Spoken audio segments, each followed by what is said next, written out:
Don't you just hate it when people point at you? I'm not touching you! YugiNoNo! So guys, this is the Forgotten Yu-Gi-Oh! Card series, where I take the time to talk about and address our short attention spans.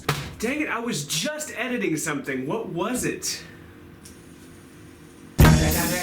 In this episode, we are going to be talking about taking cards away from your opponent. I was inspired to make this video after seeing all the hype regarding a pointer of the Red Lotus, so that is the card we are going to be starting with. A pointer of the Red Lotus is a normal trap card that says pay 2,000 life points and reveal all cards in your hand. Look at your opponent's hand and select one card. Remove that card from play until your opponent's next end phase. So this card is a trap, making it a little slow, and 2,000 life points is a little bit hefty, plus you have to show your hand as well. I mean, no one wants to kill themselves, right? But I want to die! Well, then again, you might want to after seeing how this card's price has gone way up. Really mainly because it only has one prince from Stardust Overdrive. But is this card good? I think that it very well can be, because having hand knowledge and taking cards away from your opponent even briefly is very powerful. And if you're a better player than your opponent, then them seeing your hand doesn't really matter. Plus, let us not forget how good Mind Crush is in certain formats, or how good it is with Dark Law. Please tell me why you always leave. But now let's move on to some other interesting cards that I found. The first is Smoke Grenade of the Thief. This is an equipped spell that says when this equipped spell card is active and is destroyed by a card effect, look at your opponent's hand. Select one card from their hand and discard it to the graveyard. So if you are able to easily destroy your own spells and traps, you can use this card to look at your opponent's hand and send a card to their graveyard, which is very good. And destroying your own stuff isn't very hard at all, really. We even now have a generic rank 4 that destroys spells or traps during either player's turn. So this card could very well be the next hidden gem in Yu-Gi-Oh! Or even possibly our next card, DD Designator, which has our favorite bait from GOAT format on it. Ow!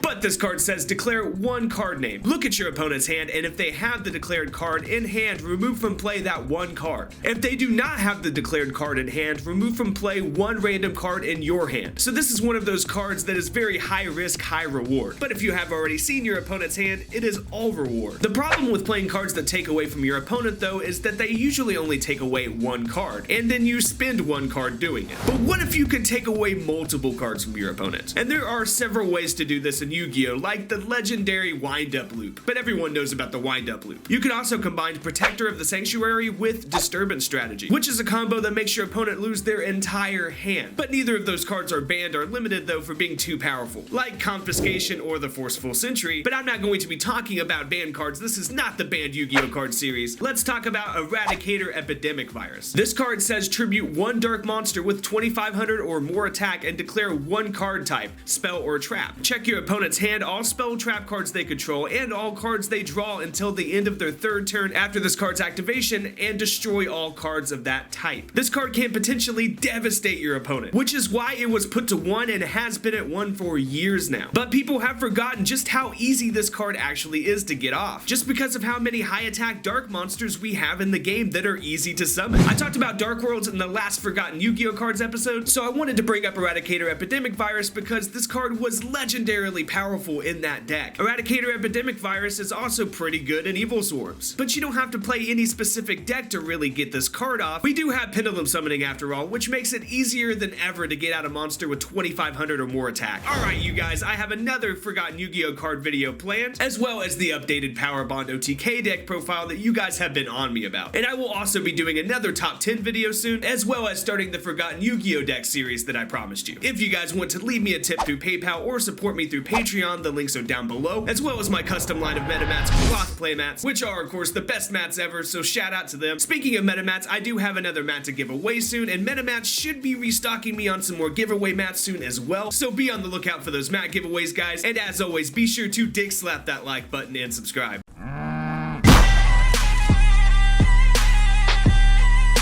Subscribe!